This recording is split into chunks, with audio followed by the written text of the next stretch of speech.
Good morning mga ma'am and sir. Pasasumada natin for today, April 8 para sa ating STL All Nation or pwede din po sa 2DEC2 kung doon po kayo nataya.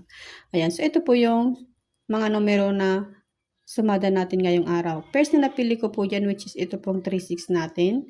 1518, ayan 1518 lumabas ito sa...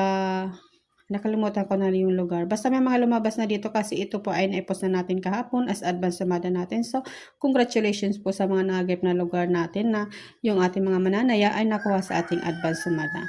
So, ito na yung latest sumada natin today. So, 3927, another pairs, and 2115 po. So, pili lamang po kayo ng isa or dalawang pares na kursinada yung pairs natin dyan. Pero kung ayaw nyo po, is choices nyo po ang pumili kung anong pairs na gusto nyo po para sa inyong lugar. Lalo-lalo na kung makikita po dito sa sumada nating numero, yung basic sumada ng labas ninyo kahapon sa inyong lugar. So, meron din po tayong special number natin dyan, which is pumpiang, grupo, palingit, and dikit. So, hanapin natin. So, pumpiang natin is makikita nyo is yung ating tres. Dalawa yung tres natin. So, kung bet nyo ng pumpiang, subukan pumpiang tres. And then, grupo natin, which is group 8. Galing. Ito, may 18 tayo dito. And then, yung pesada natin today na 8. Kaya, gawin natin group 8. Ayan. And then, yung paningit natin is itong 6-8.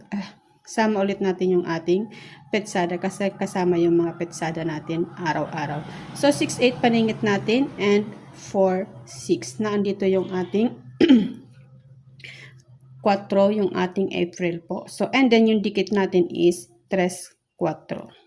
Siyempre, yung 4 natin is April po yan. Ayan. So, 3-4 dikit natin. Yan po yung ating sumada of the day, mga ma'am and sir. Good luck everyone sa lahat ng ating mga mananaya sa ating mga manonood at sa subaybay. Good luck everyone.